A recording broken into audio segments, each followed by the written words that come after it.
Okay, so right now we're going to add 3 user roles that'll be associated with different users later. So first we'll go to the Manage Roles menu and click Create. And type in Accountant. Repeat this procedure to create Big Boss for the director and User for regular employees. Okay, now that we have user roles, let's create some users. By the way, you can always add new roles later and assign them to existing users. Also, you can import users from your LDAP catalog, but we'll be adding just a few users here, so we'll leave that to bigger organizations. But just so you know, it's there. Okay, so let's go to the Users tab and click Create. And now fill in the details.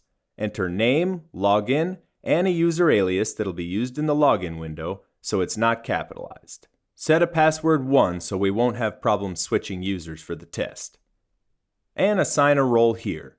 One user might have a few roles assigned. Admin is a super user that has access to the admin panel, where we are now, and other users by default can't access it, but you can assign an admin role to them to grant that privilege. And rinse and repeat to create 5 users and assign various roles to them. John, Margot, and Max will be users, Maria will be a user and an accountant, and Sylvia will be our big boss. Okay, now to link users with their IDs in the database, we need to set up a data model. The Docker deployed version of this system already has a database, so we just need to add a system table called DWSecurityUser to our data model. It's responsible for user names. So go to the Sync with Database menu, type DWSecurityUser, and click Search and Analyze.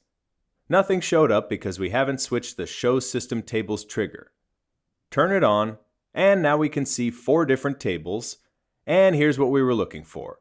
Select it, and click Apply Selected Changes.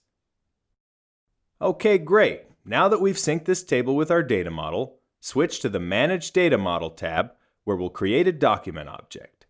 Refresh the page in your browser to see the newly added DWSecurityUser object. Now click Create, and name the new object Document.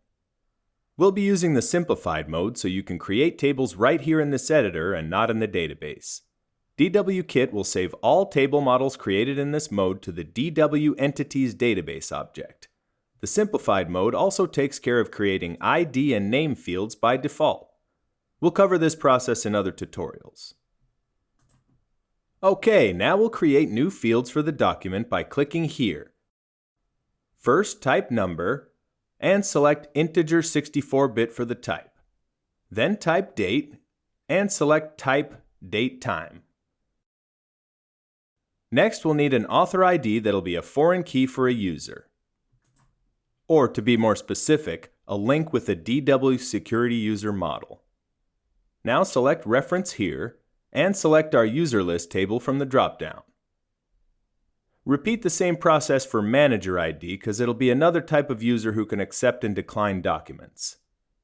Now add amount, and that'll be a decimal numeric data type. Also add comment. This will be used for commenting on the document workflow.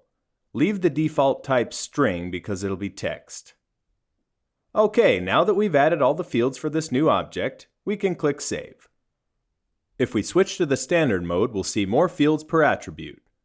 All the fields need to be assigned manually, including ID and name, and all the tables should be created in the database prior to that. Okay, now that we have a data model configured, we need to turn on plugins to provide workflow, emailing, and other features. So let's go to the dashboard, and then the Plugins tab.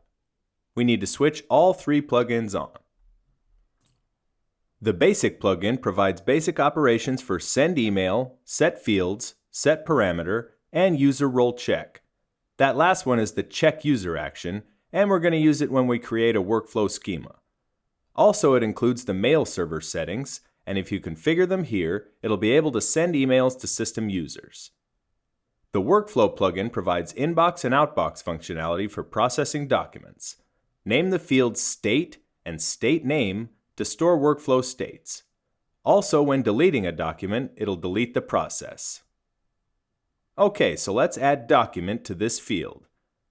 Also, we'll store the history of document approval in the Entity Transaction History data model.